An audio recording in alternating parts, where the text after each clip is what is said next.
The first sound was not a bell. It was a click, a small metallic click from the inside of a heavy Vatican door. The kind of door tourists never see. The kind of door that has listened to more secrets than any living man. At 7:42 in the morning, inside a private hall off the Apostolic Palace, the Swiss guard closed that door and turned the key. No procession entered after that. No photographers. No senior diplomats smiling for a controlled image. Only silence, marble, and the uneasy breathing of men who had spent their entire lives learning how to survive the machinery of Rome. Then Pope Leo XIV walked in. He did not sit. He did not wait to be announced. He did not offer the familiar sequence of courteous words that usually softens every Vatican meeting before anything serious can happen. He crossed the center aisle quickly, almost painfully, as if every second spent in protocol had become a betrayal of something deeper. His white cassock moved against the old stone like a flame against ash. In his left hand he carried a thin parchment folder, not red, not gold, not stamped with the ornamental weight of power. Plain cream paper, tied with a brown cord, the sort of object a parish priest might use to carry baptismal records or funeral notes. But those who were in the room would later say that the moment they saw it, they understood that something irreversible had entered with him. A decree, a blade, a mirror. For several seconds, Pope Leo XIV stood before the cardinals, bishops, dicastery heads, secretaries, and advisors gathered in that room. His eyes moved slowly from face to face. Some men lowered their gaze. Others sat upright, already preparing the inner vocabulary of objection, procedure, prudence, tradition, unity, timing. He knew those words. He had heard them for years. He had watched them become cushions placed under the weight of uncomfortable truth. Finally, he unfolded the parchment. "I have signed the decree," he said. No one moved. The sentence landed not like an announcement, but like a verdict. "There will be no ceremony," he continued. "There will be no special mass to decorate this with sacred language. There will be no formal blessing to make this easier for the conscience. This is not a liturgical act." He paused. "This is surgery." The word hung in the room with almost physical force. A cardinal from northern Italy shifted in his chair. A young secretary stopped writing. A bishop near the rear quietly made the sign of the cross, not out of devotion alone, but out of fear. Pope Leo looked down at the page. "The Decree of Apostolic Restoration," he read. "Effective immediately, this decree nullifies and reforms canonical regulations, honorary structures, administrative privileges, and hierarchical customs that have, over the centuries, turned the body of Christ into a pyramid of human power." A murmur rose. He did not wait for it to fade. The church was not born as a ladder of domination. It was born around a table, around bread, around wounded hands, around women who wept before an empty tomb, fishermen who smelled of the sea, tax collectors who knew shame, lepers who had been touched, and sinners who had been forgiven. He lifted his eyes, and we turned it into a court. That was the moment the room changed. Not because the Pope had used harsh language. Vatican men are not easily impressed by rhetoric. They had endured centuries of fiery sermons, council speeches, diplomatic denunciations, and spiritual warnings. What made the room tremble was something else. He was not speaking as a performer. He was speaking like a man who had already accepted the cost. "Before we continue, I want you to feel the weight of this story, as if you were standing in that room with them. Tell me in the comments where you are watching from, and what this moment awakens in you. Hope, concern, anger, confusion, or prayer. Because what happened in Rome that morning was not only about titles, offices, and Vatican paperwork. It was about the oldest question in Christian history. Can a church built around the cross survive when it becomes comfortable with thrones? The decree continued. Bishoprics would no longer be treated as lifetime crowns. Episcopal appointments would become temporary missions, reviewed openly and renewed only through evidence of pastoral service, moral credibility, and trust from the local faithful. Honorary titles would be suppressed. Eminence, excellency, Monsignor, all those words, polished by centuries of etiquette and repeated in cathedrals with reverent voices, would be removed from ordinary church life. Inside the Vatican itself, the Pope said, he would no longer be addressed with the courtly language that lifted him above his brothers. "The world may continue to call me Pope," he said, "because the world needs a recognizable name for the office. But here, among you, I will be Brother Leo." Several men stared at him as if he had stepped outside the boundaries of reality. Brother Leo, not Supreme Pontiff, not Holy Father in the architecture of distance. Brother. The word was almost offensive in its simplicity. Then came the sentence that would later travel across the world, whispered in parishes and shouted in outrage on television panels. Clericalism has been our silent cancer. We disguised it as reverence. We perfumed it with incense. We protected it with Latin. We justified it with tradition, and all the while it ate the heart of the church from within. An elderly cardinal slowly stood. His hands trembled, but his voice did not. Holy Father, with obedience and concern, this cannot be done by force of personal conviction alone. Ancient structures cannot be dissolved in a morning. Councils must be called. Consensus must be built. The bishops must be consulted. Leo turned toward him. Consensus among whom? He asked. Among those who were fed by the very structures now being judged, among those who call delay prudence when the poor have waited for generations, among those who asked victims to be patient while documents were hidden, reputations were protected, and wolves were moved from one sheepfold to another. The room stopped breathing. The Pope lowered his voice. You ask for consensus, because consensus has served you. The gospel did not wait for the temple authorities to approve the cleansing of the temple. The cardinal sat down. Not defeatee. Basuto isauto tesuo di ito di tabi Not convinced. Silenced by the force of a truth he did not yet know how to answer. The decree did not stop at language. It cut into property. The Vatican's real estate holdings would undergo a complete public audit. Every building, apartment, baume, office complex, investment property, and historical asset not directly serving worship, formation, education, diplomacy, or the poor would be examined. Assets that had become symbols of comfort, prestige, or hidden wealth would be sold. The money would be redirected toward base communities, shelters, free schools, mental health programs, food networks, and legal support for survivors of clerical abuse. A diplomat near the sidewall went pale. This was not spiritual poetry. This was an economic war. A German official leaned toward another and whispered, "He is not reforming the Curia, he is starving it." The Pope heard him. Yes, Leo said without looking at him, some things must starve so the gospel can breathe. That sentence became the second leak, but it was not the first leak. The truth is that something had been building for months. To understand why that morning mattered, we have to go back to the weeks before the decree, when small signs began appearing around Pope Leo XIV, like quiet warnings. He had stopped attending certain ceremonial dinners. He had reduced private audiences with donors whose fortunes were tied to influence. He had asked for inventories of properties no pope had requested in decades. He had met repeatedly, not with cardinals of rank, but with parish priests from poor neighborhoods, women religious serving migrants, young theologians, canon lawyers, nobody in the old guard considered important, and survivors who had been waiting years for someone in white to listen without a prepared apology. At Casa Santa Marta, one housekeeper reportedly found his desk covered with handwritten notes, not typed reports, not official summaries, handwritten notes in black ink, full of phrases that looked more like prayer than administration. The church is not poor because it lacks money. It is poor when it lacks courage. A title can become a mask. Rome must learn to kneel again. The faithful do not need princes. They need shepherds who know the road. One note was circled 3 times. If the structure protects the wound, the structure must be wounded. Those close to him say the decree began not as a policy paper, but as an examination of conscience. Leo had spent long nights reading reports from dioceses where priests lived in comfort while lay catechists carried communities on foot. He read testimony from villages where churches stayed locked, except during Mass, while people slept outside the doors. He reviewed budgets in which bishops' residences were maintained at great cost, while parish schools had broken roofs.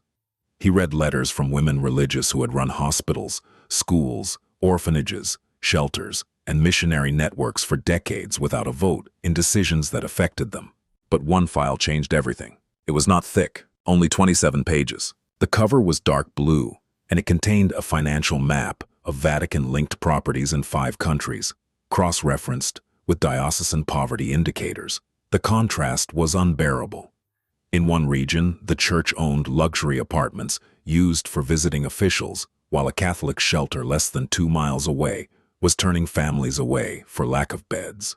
In another, a diocese held unused land for future development while migrant workers slept under plastic behind a train station. Leo read the file twice. Then he wrote one line in the margin. This is not administration, this is contradiction. From that night forward, the decree accelerated. And now, in the Locket Hall, the contradiction was being named. The Pope continued reading. The Roman Curia will no longer function as a governing caste. Its role is service, coordination, and support. Authority will be decentralized to local communities under communion in the essentials of faith. The Vatican is not an imperial command center. It is the basin in which Peter must wash feet. And an African bishop raised his hand but did not wait for permission. And who decides what belongs to the essentials of faith? He asked. His voice carried the fatigue of a man who had seen both colonial arrogance and local chaos. If every region governs itself pastorally, who prevents fragmentation?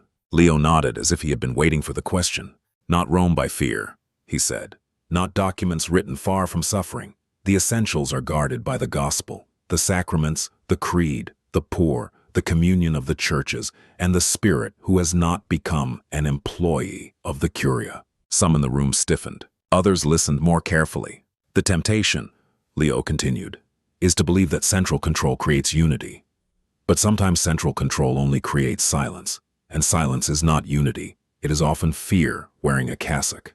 A young priest in the back whispered, "Amen." He said it softly, but in that room, even soft words had consequences. The Pope turned another page. Seminaries would be reformed. Formation would no longer prepare young men to become administrators of sacred distance.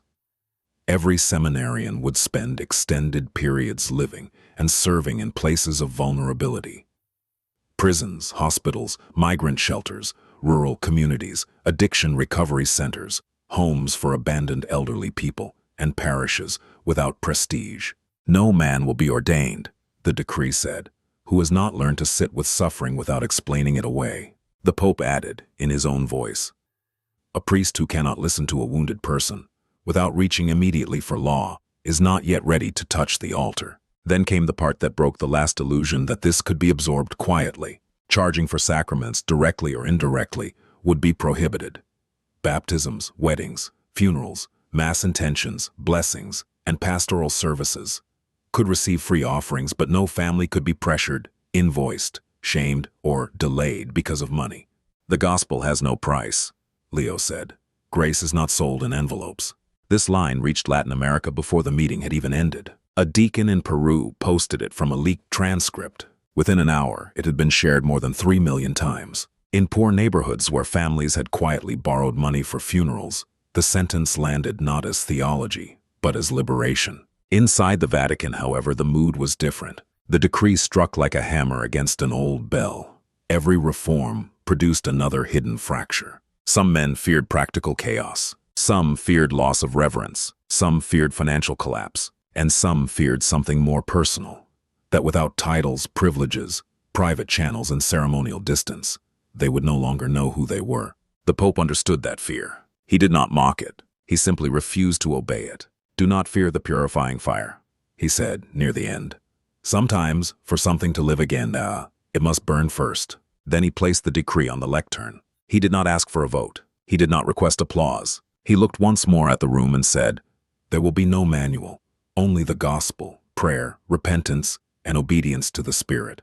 Then he walked out. No one followed him. For almost 2 minutes, the room remained motionless. The great men of Rome sat like statues after an earthquake, surrounded by the dust of a structure that still stood but no longer felt safe. The echo of Pope Leo's footsteps had barely faded when the first phones began to vibrate. Messages traveled through corridors, nunciatures, private channels, encrypted groups, old friendships, and older loyalties. By mid-morning, 2 Vaticans had formed. One was the visible Vatican, calm, measured, officially silent, pretending that a new decree required only careful study. The other was the real Vatican, frightened, wounded, furious, and awake. In one office, a senior official told his assistant, "Find the canonical limits. Every decree has limits." In another, a bishop demanded, "Who drafted this? Who advised him? Who was behind him?" That question revealed the blindness of the old system. They could not imagine a pope acting from conscience unless a faction had supplied him with strategy. By noon, the first organized resistance had begun. Not open rebellion. Not yet. Rome rarely begins with open rebellion. It begins with adjectives. Pastorally imprudent. Administratively unrealistic. Potentially destabilizing. Spiritually moving but canonically vague. Every phrase was a small stone placed in the path. By evening, a draft response circulated among conservative cardinals. It did not accuse Leo of heresy. That would have been too dangerous. Instead, it accused him of structural recklessness, excessive personalization of reform, and weakening visible communion through unilateral action. In plain language, they were saying he had gone too far. But outside Rome, the decree was not being received as a legal problem. It was being received as a sign. In a favela outside Rio de Janeiro, a catechist read the words from a cracked phone screen while children chased a football through mud. He stopped when he reached the sentence about the Vatican becoming a basin for washing feet. An elderly woman beside him laughed through tears. "Then maybe Rome has finally remembered Jesus," she said. That night, the community held a prayer service with no microphones and no vestments beyond what the priest already owned. They placed a bowl of water before the altar. One by one, people washed each other's hands. Not feet, hands. The hands that cleaned houses, carried bricks, cooked food, held dying relatives, and counted coins for bus fare. In a monastery in France, a nun named Sister Claire received a photocopy of the decree from a sister who had access to a Vatican contact. She read it by the dim light of a desk lamp, her fingers trembling. She had spent decades watching women carry the church from below, while men with titles spoke about humility from raised chairs. When she reached the line abolishing honorary distance, she closed her eyes and wept. Not because titles were gone, because a pope had finally admitted what titles had done. In the Philippines, a rural pastor printed the decree and taped it to the parish bulletin board. People stood before it in the humid afternoon heat, reading slowly. Some understood everything, some did not. But one line required no theological training. A closed church is a closed heart. That line did not appear in the first decree. It came 2 days later, and it came with the second blow. The document was called Priests of Flesh and Blood. It was shorter than the first decree, but in many ways more dangerous, because it moved from structures to daily life. Churches were to remain open as much as reasonably possible, especially in cities and regions where people needed safe space for prayer, grief, shelter, or silence. Bishops were required to live in housing equivalent to the average standard of their region, not in residences that separated them visibly from the people they served. Vatican investments in profit-driven real estate ventures would be suspended pending review. Clergy would be discouraged from using paternalistic titles outside liturgical and pastoral contexts. Father would remain, but it was to be understood as service, not possession. "You are not owners of the people's conscience," the document said. "You are brothers on the road, entrusted for a time with the ministry of care." The backlash came instantly. A North American archbishop called the document "romantic poverty turned into governance." A European canon lawyer warned that the Pope was creating an ecclesiology of sentiment. A popular Catholic commentator posted a video titled, "Brother Leo is dismantling the church," but the video reached fewer people than a clip from a young priest in Manila who held up the document and said, "I became a priest for this, not for titles, not for residences, not for distance, for this." It was viewed 12 million times in 24 hours. Inside Rome, the old guard shifted tactics. They understood that direct opposition might make the Pope look prophetic, so they chose the slow weapon. Delay, requests for clarification, implementation committees, translation concerns, budget studies, regional exceptions, historical reviews. Every empire knows how to survive reform, praise the ideal, then bury the action. But Pope Leo had lived long enough in Rome to know the smell of burial, while the body was still breathing. 3 days after Priests of Flesh and Blood, he gave his only interview. Not to a global network, not to a national newspaper. He chose a young Catholic journalist whose online magazine had fewer resources than most diocesan communications offices. She sat across from him in a small room with 2 chairs and a crucifix. No gold, no flags, no handlers interrupting. "Holy Father," she asked, "your critics say you are dividing the church." Leo gave a tired smile. "The church was already divided," he said. "Not visibly, perhaps, but spiritually. There was the church of documents and the church of wounds, the church of polished statements, and the church of people crying in kitchens at midnight. I am not creating division. I am refusing to keep it hidden. Do you fear schism? I fear a unity built on fear more than I fear division born from truth. Are you willing to lose support? I did not become a priest to be supported. I became a priest to follow Christ. And if they force you to resign?" He looked directly into the camera. "Then they may keep the empty throne. I will keep the cross." That sentence was too strong for Rome, too clean, too dangerous. Within hours, it became the image of the crisis, a pope choosing the cross over the throne. A block of cardinals began drafting a fraternal correction. The language was careful, but the intent was not. It accused the pope of undermining the stability of sacred tradition, confusing the faithful, and acting without sufficient collegial discernment. In private, the discussions were sharper. One cardinal said, "He must be isolated." Another replied, "If we attack him, the poor will defend him." A third, older and quieter, said what many feared most. "Perhaps the poor are the church, and we are the ones who forgot." No one answered him. Then came the leak that changed the terrain again. A sealed file was preparing for publication under the title Veritas non simulacra, truth, not appearances. Sources said it would not be abstract.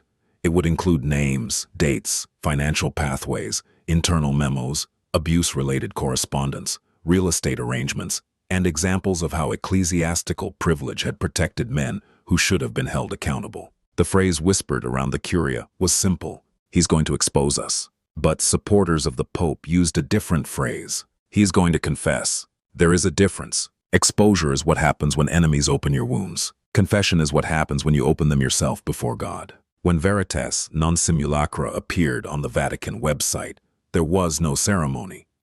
It was uploaded at dawn in 12 languages, as if the Pope wanted no linguistic shadows left for confusion. The first paragraph was devastating.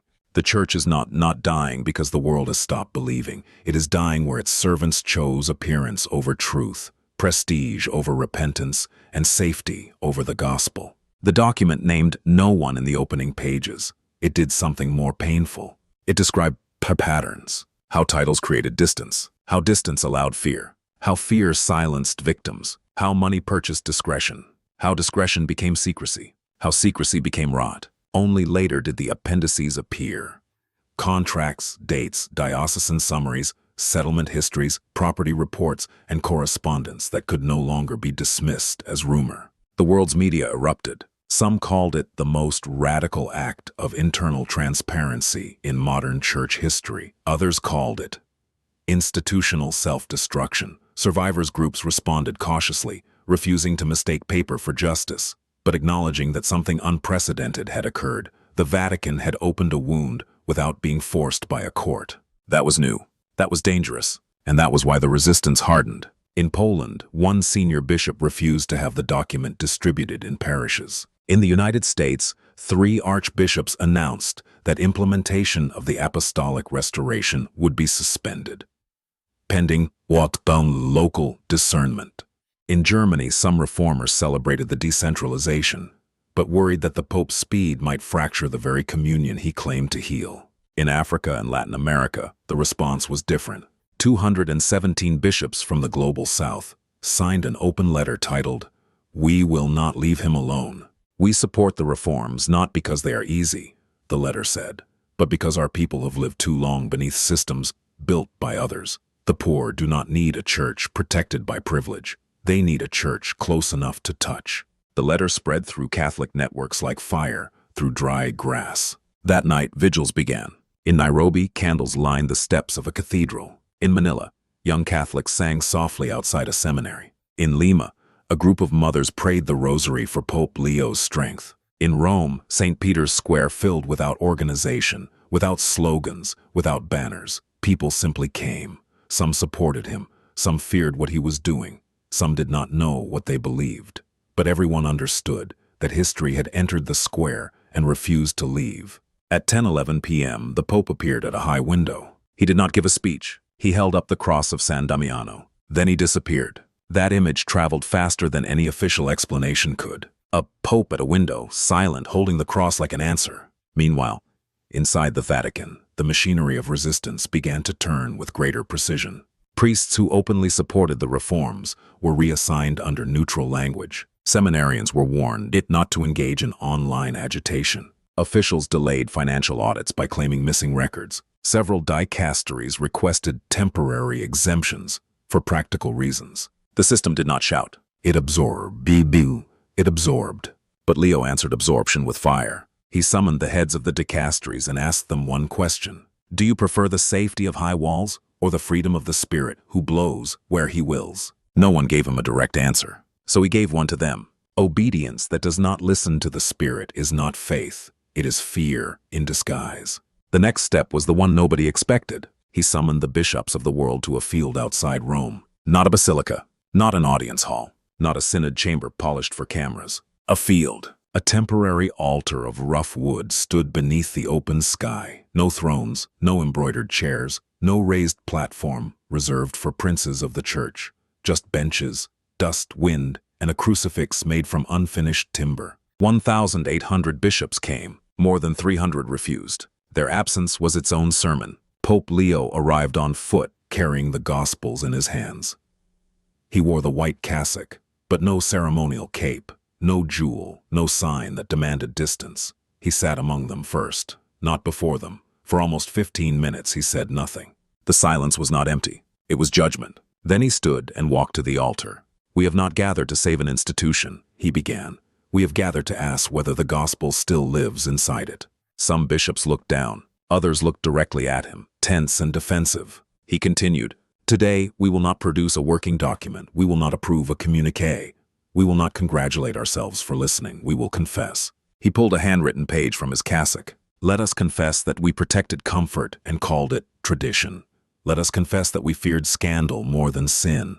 Let us confess that we loved the image of unity more than the labor of truth. Let us confess that we silenced the poor, ignored women, managed victims, and trained generations of clergy to climb instead of kneel. The wind moved across the field. Some of the bishops wept. Some remained hard as stone. Then the Pope did something that no one had rehearsed. He walked to the base of the wooden cross, knelt, and placed a handful of ash on the ground. This, he said, is what remains of every privilege not purified by love. One by one, bishops were invited to come forward, not to sign, not to vote, not to pose for a photograph, to place ash beneath the cross. A few refused.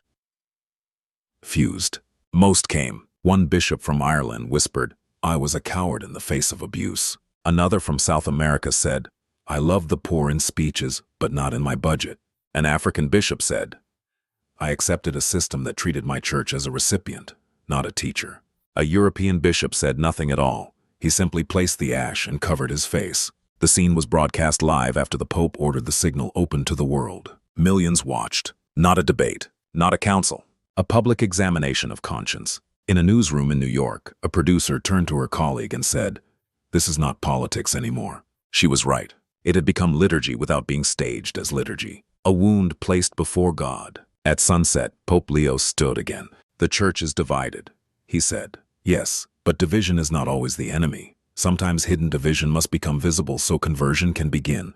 Do not fear the crack if light enters through it.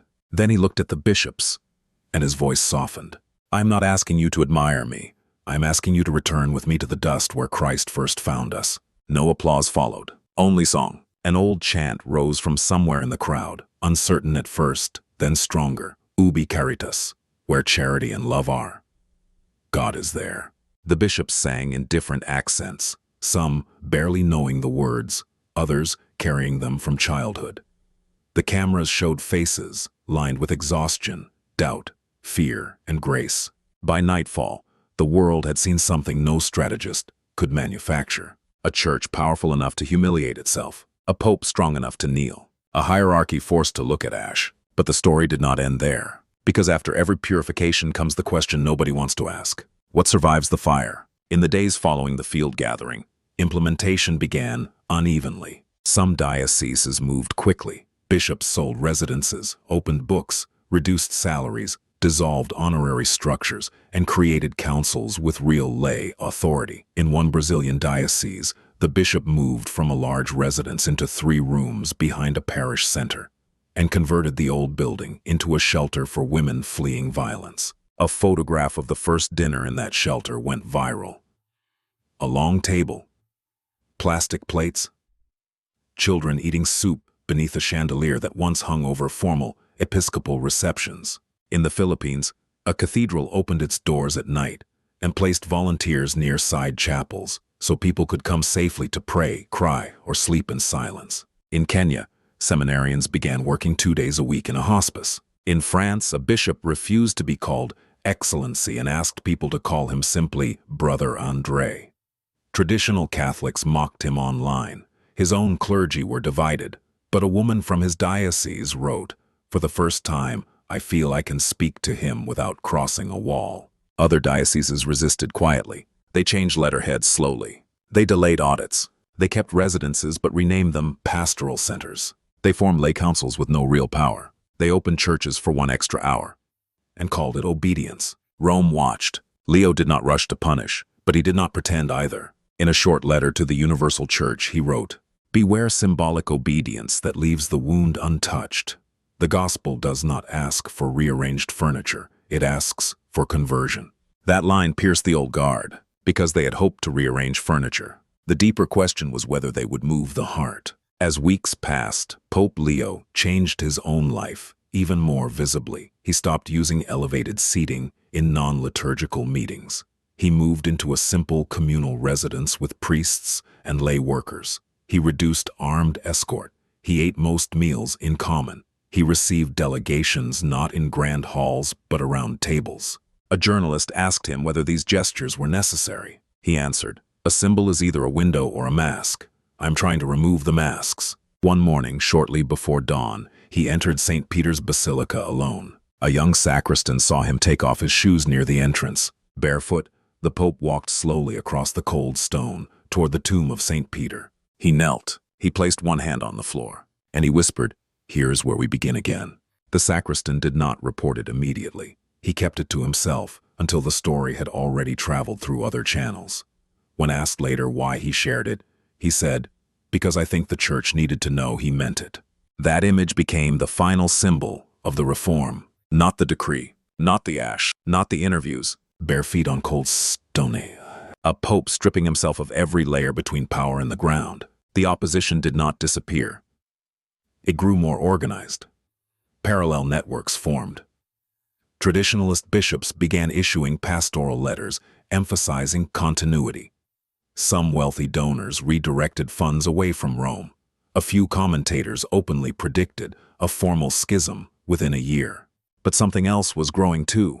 Trust. Not everywhere, not quickly, but in places where people had stopped expecting anything from Rome, small embers appeared. A divorced woman returned to Mass after 20 years, not because doctrine had been rewritten, but because she saw a church learning to confess. A young man in prison wrote to a chaplain, "If the Pope says the church has to begin again, maybe I can too." A sister in Nairobi said, "For years we served quietly, now we feel seen."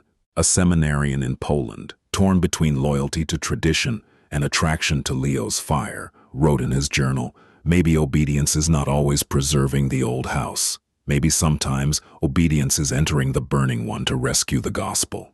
That may be the truest sentence of the entire crisis, because what Pope Leo XIV did through the Decree of Apostolic Restoration was not simply administrative reform. It was an act of theological exposure. He exposed the difference between sacred tradition and religious comfort, between reverence and clerical distance, between unity and silence, between authority and domination, between service and power disguised as service. He did not solve every problem. He did not heal every wound.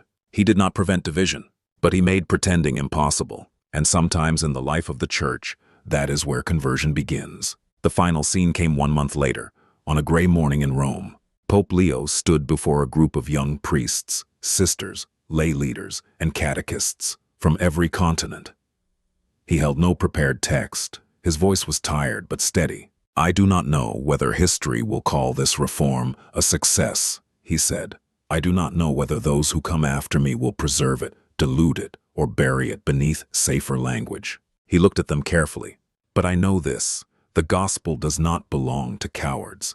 The gospel is not preserved by hiding it behind privilege. The gospel lives when people risk comfort for truth, status for service, and applause for love. Then he gave them a simple instruction. Wherever you return, begin with one act that makes the church more human. Open a door, publish an account, visit a prison, sell what does not serve, listen to a woman you have ignored, apologize to someone harmed by the church, sit with the poor without taking photographs, pray before deciding, and when you are afraid, remember that fear is not always a warning to stop. Sometimes it is the place where faith begins. No one applauded at first. They were too moved. Then, slowly, one young woman from the Philippines stood and said, "Brother Leo, we will carry the fire." He bowed his head, not as a king receiving loyalty, as a tired shepherd hearing that he would not have to walk alone. And that is where this story leaves us. Not with all questions answered, not with every conflict resolved, but with the old furniture moved, the windows opened, and the smell of smoke still in the air. The church has not become perfect. It has become exposed, and maybe exposure is the first mercy. Because once the masks fall, a deeper question remains for every believer, and perhaps for every human being watching this from outside the faith. What in us has become too comfortable to be holy? What titles do we hide behind? What structures protect our pride? What doors have we closed in the name of order? What would it cost us to become human again? Pope Leo XIV has placed those questions before the church with the force of a decree and the vulnerability of bare feet on stone. Now the answer belongs not only to Rome. It belongs to every parish, every household, every wounded believer, every skeptical observer, every person who still wonders whether old things can become new without losing their soul. Leave your thoughts in the comments. Do you believe the church needs this kind of fire, or does the fire risk burning too much? Tell us where you are watching from, and what one reform you believe would make faith more honest, more humble, and more alive. And if you want to follow the next chapter of this unfolding story, subscribe and stay with us. Because the decree has been signed, the ash has been placed beneath the cross, the doors have been opened, and somewhere in Rome, a man in white has taken off his shoes and begun again.